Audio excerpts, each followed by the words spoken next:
Worries. Hello, everyone. My name is Shane A. Bassett, the movie analyst, and my guest today is Neil LaBute, director I've been and writer I've admired for a while. First question, will there be a season 2 of The Island? No, I don't think so. I don't think there will be. I think it was a one and done sort of thing. And Netflix they have numbers that they crush and run and say this, that, and I think it was a hugely watched show, but critics didn't really take to it, and it was it was a tough one for me because it was one of those things where you have a lot of hands in the pie, or chefs in the kitchen, or what is it? Chefs in the oven? No, you don't want it. No, I mean, some chefs you probably want in the oven, but in this case, there were a couple that I wouldn't have minded in the oven. So I think that it was an idea that I really liked the idea of, and ultimately, there was just too many people pulling it in various directions, and so it ended up being something that was less than what I'd hoped it to be. But it was a beautiful place to shoot. I'll tell you that. It was. We shot in the Dominican Republic, and it was fantastic. Great. Yeah, lovely beaches and great people, and had a lot of fun. Good cast. So no complaints that way. But it's always I have found in however many years it's been. The more chances I've had, like something like House of Darkness, where I can go and just do what I do, for better or worse, it tends to be a little truer to what I started out with. Yeah, well, that's our focus, because that's your new movie at the time of speaking to you now. House of Darkness. Was there always a title change? Was there a change of titles, or was it going to be? No. House of Darkness was kind of what came into my head, and we had used that as a working title, and then it stuck. I'm sure I've been pretty lucky with titles along the way. All the ones that I haven't stolen from the Beatles, I've come up with on my own, or have been pretty good as well. So but I think I probably could have come up with another one or two, but House of Darkness seemed to work for this one. Was there ever any thought of making it in black and white, because it just lends that tone? What a blast that would be! I mean, I've thought about that with every film I've done. Frankly, the first thing I did was In the Company of Men, and that entire movie, I only saw. I didn't have we didn't have the funds to watch dailies, and plus we shot it so fast. It was barely processed by the time we'd shot the whole thing, but all of the editing and everything that I did was in black and white. And really?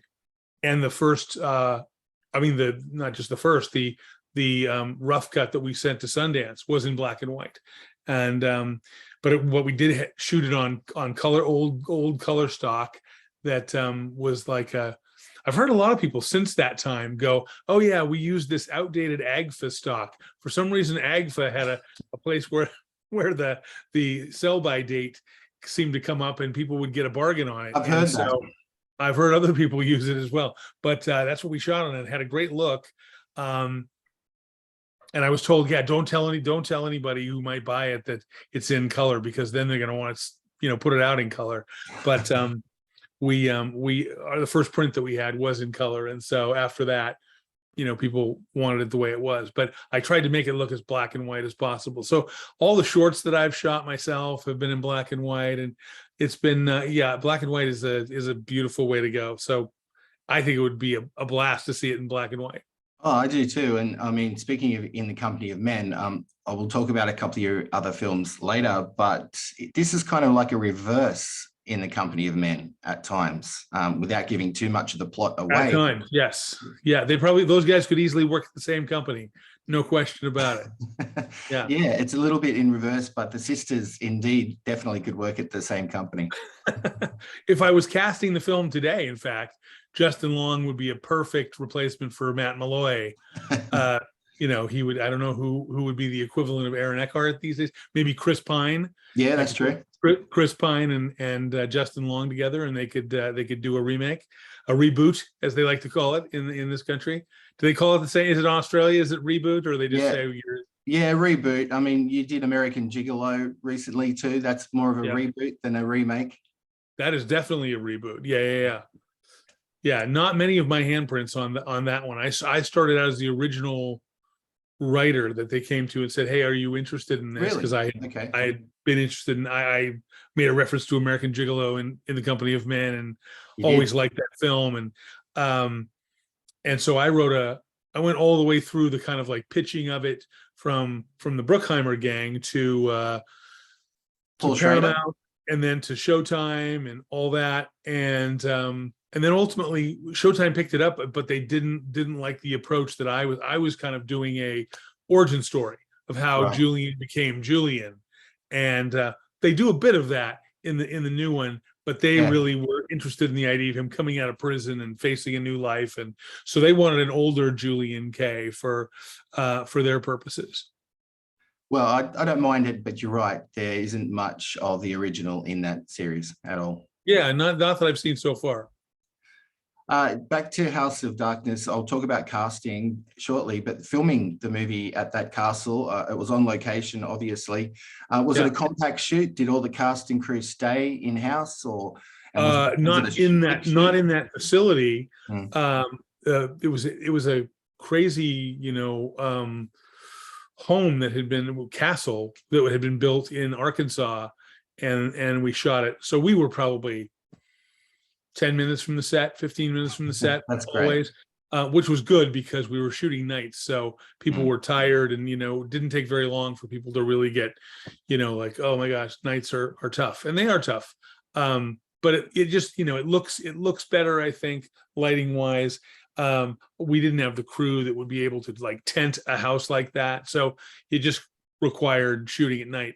And I think it also creates a different atmosphere, energy. Certainly. And it felt right for the movie, but it is a tough way to go. The only day we shot, ironically, was that dream sequence, and that was all inside a mine, somewhere. So it felt like we were shooting another night, basically.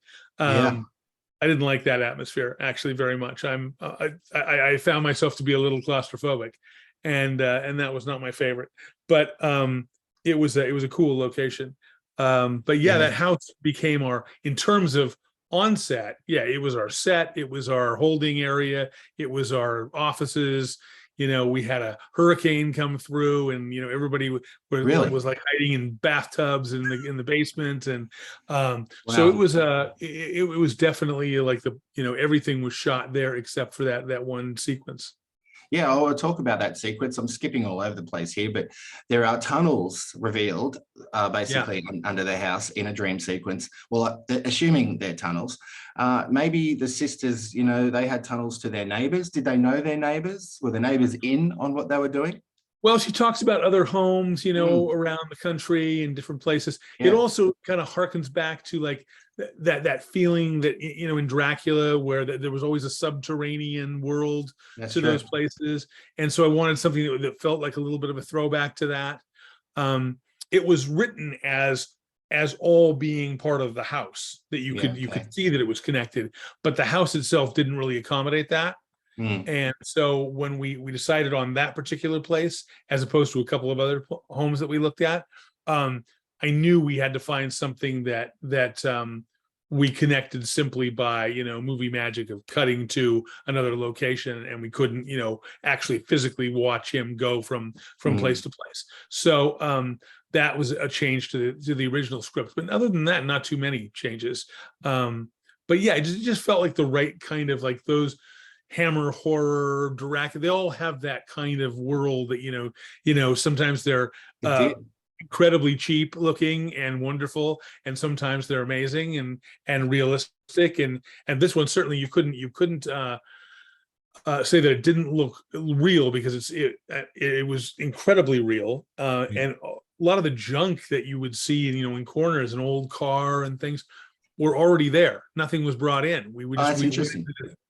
This, it was an unused or a disused mine shaft that I'm not even sure what minerals they were mining there, but someone said something, maybe it was tin, but just these endless long corridors and chambers and underground puddles and really, yeah, cold and creepy and kind of perfect for someone to kind of have to wander through.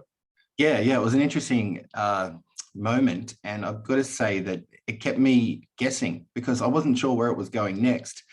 What did Justin's character drink? Was that wine? It was never really explained. You know how he was looking at the glass and then he drank that. Yeah, her glass. Yes. Yeah, well, glass. That's up to you to decide what they were drinking there. Because I'm thinking, is it poisoned or what? It really had. Yeah, I mean, that was the idea, was to leave, things like that, like up to, oh God, don't do that. All those things that you think. I mean, he does so many of those red flags that are like, oh, I know she's pretty, but I wouldn't go in there. Oh, the lights have now gone out. How convenient. It's like, how many more times do you need someone to hold up a hand and say, don't go? And he just, is led in by his baser senses and thinks he's going to have the time of his life. And the fun part of that character, even at that point, is when you think of it, gender wise, the guy right down to like the last tick of the clock still feels like he's completely in control. He's trying to be this nice guy. You kind of see the facade crack and break away along the way. He gets frustrated, disappointed, angry, but he never feels like he's in jeopardy. He feels like, he says, I'll you get in my way and I'll smack you in the, knock you across the room. Yeah, he started to be defensive. Yeah, with three women in the house, he never feels like, oh, I'm in danger, which is such a male thing, to feel like you're around women, you're totally in control. And it was nice to be able to watch that moment taken away from him and realize, oh, there's something else happening here, and so now I'm not in control, and that panic that sets in for just a couple of moments before the end comes. I'd call it more of a thriller mystery than a horror, but was it a hard movie to get financed because of the subject matter or not? They're all hard, in some way or another, depending on if it's too cheap, people don't believe you're going to make a movie. Right. And if it's too expensive, they don't want to make it. And they think, oh God, there's only 4 people in it and they're talking a lot. And, is there enough blood? And, all the things that whatever you're doing, they want more of it, and they want you to do it cheaper and faster and all those things. So it's never particularly easy, but it did come together relatively well enough. Once we had Kate and Justin, if it feels like there's someone that they can lean on and feel like they can sell, somewhere in the world, then you have a much better chance of a film coming together like that. Yeah, the casting was pretty spot on. I mean, there's a bit of a renaissance for Kate Bosworth at the moment. Yeah. She's appearing in a lot of stuff. Is she the type of actor that just walks in, hits her marks, and then does her thing? Because she doesn't look like she needs many takes. No, she's pretty savvy. She's very, very good at what she does. And she's which I thought she was great at in this film, being very still. And just being and reactive and creating it. She kind of created tension simply by not doing anything, just sitting and staring at the guy. Made him uncomfortable, and and he would blather on and on, but she just kind of stared him down and made him keep coughing up his his lies and his fibs and his all those things that kind of backed him into a corner. So she was great at that, and she was helpful with the wardrobe and the hair and just creating a presence that felt of this world, but maybe not of this time. And, kind of, again, like you should look at that and go, wait a minute, nobody who dresses like that at the bar. And, we even I actually even put a line in along the way where he's like, yeah, she's weird, but she's, so amazing looking, and that I caught that. He has some sense of it, but it doesn't flag him enough to say, I got to get out of here. Yeah, was there any written how they met? I know it wasn't in the movie. Did you? No, nothing like that. Okay. No, the only thing that did exist was there was a moment where I contemplated going back to the bar to the friend that he called. That's what I was waiting for. And then I was like, it's so much better if it's all contained right there in that place. And I said, no, I'm not, and I didn't even shoot it. So I kept it just to those 3 women and Justin.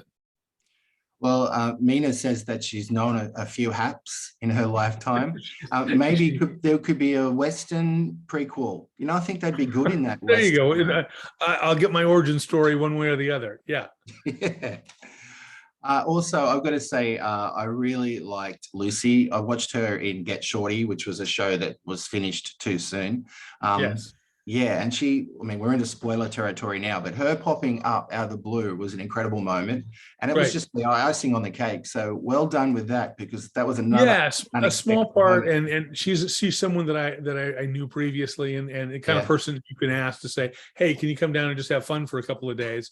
And she would do that. And she was a perfect mix in terms of the look and everything. So it's the good actors who will do that sort of thing and not worry about billing or how many pages they have, or they just want to come and have a good time and work with fun people. So that was a great thing to have. Gia too. She's really good. Like, how did you find her? I hadn't seen her in much at all. Well, she's out there. If you look around, you'll find her. She and I are married, actually. So Gia, that's something I didn't know. Someone that I love working with, obviously, and didn't say yes to everything, but she does love to try new things. She doesn't particularly love the horror world, but she likes Dracula. She was on Van Helsing when I was working on it, and so I thought she was like kind of the perfect person for a counterpart. This idea of that are they sisters, especially the first two, when she says my sister's here. That's right. Want someone that you go, I couldn't do like colorblind casting and suddenly have a black girl come in and then he'd be like, now I have to explain all that. Or are you guys really sisters? Or even at some point he's like, I don't even know if you are sisters. And then Lucy had the chance to look a little different, but I really wanted Gia and Kate to kind of have a similar vibe. The chemistry was terrific. Just completely different outfit, and that sort of thing. But that felt like a really good piece of the puzzle to have. So nice to work with somebody and love and can count on it. Well, that was news to me, so I didn't realize that. But yeah, there you go. Gia, it's not an exclusive, but yeah, it's not we don't trumpet it. We just we enjoy working with each other, and so she was great. Well, because I was so fixated on Kate's character, then when Gia came into the room, that was like another level. So I wasn't just saying it, but she really controlled most of those scenes. It was good. It was good, and it also you got that little taste of Justin's head being turned toward her, and then thinking, wait a minute, is this going to turn out to be something even more amazing? It's just like a kind of a nice, within that genre framework, it's a fun watch in terms of the way he disintegrates as a person, from the self-professed, one of the good ones to a guy that you go, I don't know how good you are actually, and I don't think everybody in the world is going to be hurt, on his exit. It felt like I don't want it to be too easy. I don't want it to be a guy that you just go, oh, I hate this guy, I can't wait to get rid of him.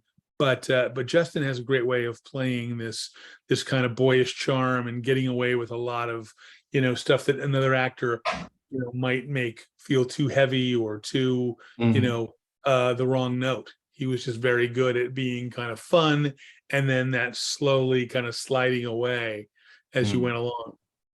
I noticed, and one of the producers was Shelley Needham. Is she related to Hal, the great Hal Needham? No, I don't believe so. Not that I know of. I was never made aware of that. Arkansas. It's a name you don't hear all the time. So who knows? That could have been, but certainly she never made any reference to it. So, and I've watched a fair number of Burt Reynolds movies, so my antenna was up. That's good. Mine too. Congratulations on the Palme d'Or. Nurse Betty was a movie that I actually introduced and presented at a local cinema when I was a bit younger. Fantastic. Yeah, it was terrific. I didn't go down as well as I was hoped, but I still got a pretty good reaction from it after. Oh, good. It's kind of an odd movie. I mean, it's got, talk about tone. That was a tough one to get right, to do the fantasy and the violence and the romance, and it was a tricky one. Chris was in it. Chris Rock. Also, you worked with him in another remake, basically, or a reboot. Death at a Funeral. Yeah. What, just if you don't mind, tell me briefly maybe your opinion on the Oscar fiasco that went down with Chris. I felt so sorry for him, but yeah, gosh, you know him as a person. It was, what can I say? That's I've worked with both guys. You know, I worked with Will on Lakeview Terrace, and I worked with Chris a couple of times. They're both excellent people. You know, that was. You could, you know, you can see both sides of it. Certainly, Will, it was a long walk. I will say he had a long time to think about that. It wasn't like across the table. No. You know, you said something about my wife, and I'm, you know, I drunkenly like lashed out. Boy, I would have really thought it through from the time I got out of my seat to the time I got to that podium. You know, he could have like so easily like, you know, held him by the face and said, "Don't you say anything about my wife," whatever. And it would have been a totally different evening. And people would have thought, "Oh, that was really funny." And, you know, it went about as badly as it could have gone, you know, and I'm sure there's a complicated history there that I, having worked with him, I don't know. Sure. And I've been to Will's house and met Jada and all those things. So, you know, people's lives are very complicated and on complex things. And so I can't make any judgments on that. It was really unfortunate because it just colored the whole evening in a way, you know, on an evening where he wins an Oscar. I mean, what a crazy time for that to happen. No good time for that to happen, I guess, really. But it couldn't have been more televised and discussed and you know, and difficult than it was. So you couldn't write that one. You know what I mean? You couldn't write it. No, maybe there's a couple guys out there who could write it, but you know, it would take some pretty clever plotting to make that happen and make you believe it. So it was, I just thought it was a shame that you know, that the evening was just sort of taken over by that. It wasn't just like it wasn't like a good streaker who just comes through and livens things up, you know, and David Niven can say something pithy. That's and we get back to it, you know. Yeah, the shortcomings from David Niven. Exactly. And we leave it at that. You could always, or presenting the wrong movie, you know, that could never be written either. No, oh God. Yeah, the wrong winner. Yes, the wrong winner. Imagine if you were the director of that film, and I mean, you put yourself in those shoes. I can imagine those guys. Yeah. Before we wrap it up, sorry, Neil, I don't want to keep you, mate. I no worries. Appreciate this, though. You were, to me, you were a VHS director. When I was working in a video shop as a kid, your movies were on VHS. I was sitting there on the shelf looking at me, and people were hiring them. There's still a few shelves out there, I think, in places, you know, like in LA, you can find a few places where their VHS is still on the shelf. Yeah. How do you find, though, as a film director, that now people could just watch their movies on a phone? Are you comfortable with that? Well, I have to be. You know, you kind of have to roll with things and go, whether I love it or not, I have to realize that we're at a place where there was a great New Yorker magazine cover recently, you know, within the last year, where there was a young kid in the drawing, and he was sitting on the floor, and he had his phone, and he was watching, you know, Gladiator, and there's a huge blank screen on the wall. You know, he has chosen to watch that phone over that thing that's just right in front of it, let alone go to the cinema. You know what I mean? It's like this thing I can control in a way that I'm not able to. It's funny that it's like the complete opposite of what drew me into the magic circle of movies as a kid. You know, the idea of being whisked away by this thing that was larger than life, being literally like my first real memories of the cinema. My mom took me to a revival of Gone with the Wind. You know, and some of the set pieces in that thing, Atlanta, and the going up the red stairs, and, you know, just all those things were overwhelming.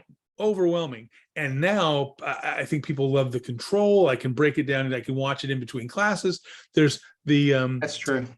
Their ability to control the situation is far more beneficial to them than the idea of letting themselves go.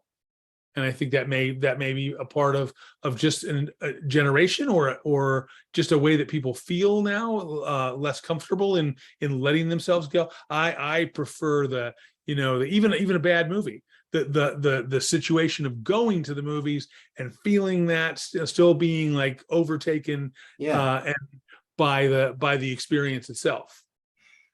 Back to House of Darkness. Yeah. Were all those candles real and the fireplace real? At times they didn't look quite real, but I think that was just the real. Yeah. Really? At the time, maybe just the sort of the beautiful cinematography made them look artificial. I'm not sure. He really wanted to work with good DP named Daniel Katz. He really wanted to work by candlelight. Too many guys have seen Barry Lyndon, and want to do it themselves. I would say probably 85% of those candles were real. Okay. Yeah, there were a few that were the time it would take to get back to them, to kind of keep putting them out and starting them again, and replacing them. But all the practical ones that were kind of around the actors and stuff were real. And the fireplace, absolutely roaring real the whole time. Okay. Although when you turn in the other direction, back toward the actors, away from and you're not looking at the fireplace, you're throwing in some flickering light as well. Yeah. So there's, the same way that, like, once you don't need the crowd, you send the crowd home, so you don't have to give the crowd lunch. It's everything's about economics. Yeah.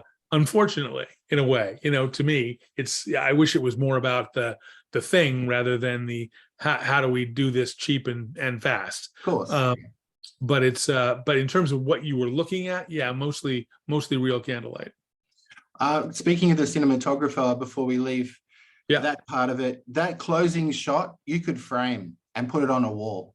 Oh, thank you. I will pass that on. Yeah, it was a pretty one. You mean the one of looking down on them? Down, yeah. Not the one of the shoes. No. In the well, the shoes was another story, but shoes were fun too. Looking down. But the one looking down, that of course, that in the middle of that vast living space there, that kind of, I guess they call it a great room, because at the other end, which we didn't want you to see, was a kitchen. Their kitchen was at the far end of that house, but we're like, that's not very scary, a kitchen. So then that doesn't exist. But there was a balcony up there where they had a grand piano. And so we used that for that final shot up there off that balcony. It's amazing. It was really cool. I freeze framed it and just looked at it. It was terrific. Yeah, and the girls were just chewing away and enjoying themselves. Great moment. And finally, you just brought up what I was going to finish with. Do you have a shoe fetish, or what? The shoes were they your shoes? Did Gia pull them out of the closet? I told them to go find every pair of like men's work shoes and boots and that they could find. It just seemed like an interesting symbol, to the idea that this was kind of perpetuating and going on and on and on, that down in the in the catacombs of this place, the pile of shoes was just growing. I resisted like having a pair of shoes on him that you would obviously see on the pile, but I even gave that some thought, but I really wanted to make sure it was just an image that seemed, because you couldn't really tell what it was in the first shots over the opening credits, that by the end you go, oh, I get it. Oh, I see what this is just, this is just like, this is just the rubbish pile, from dinner, that these guys were just, this will go on and on and on. Having seen all your work, I think this is probably one of your greatest achievements. Do you think so as well, with the comments it's generating and the positivity? It's one that I'm happy with. Again, it's one of those, it's been about half and half experience. The ones that I've been able to kind of write for myself and make for myself. Things like Some Velvet Morning and Shape of Things and Friends and Neighbors and Company of Men. Those things have been, even something like Dirty Weekend, that was sort of like what I set out to make and then made them. And that's the most pleasant experience, when it stays as close to that first idea that you had.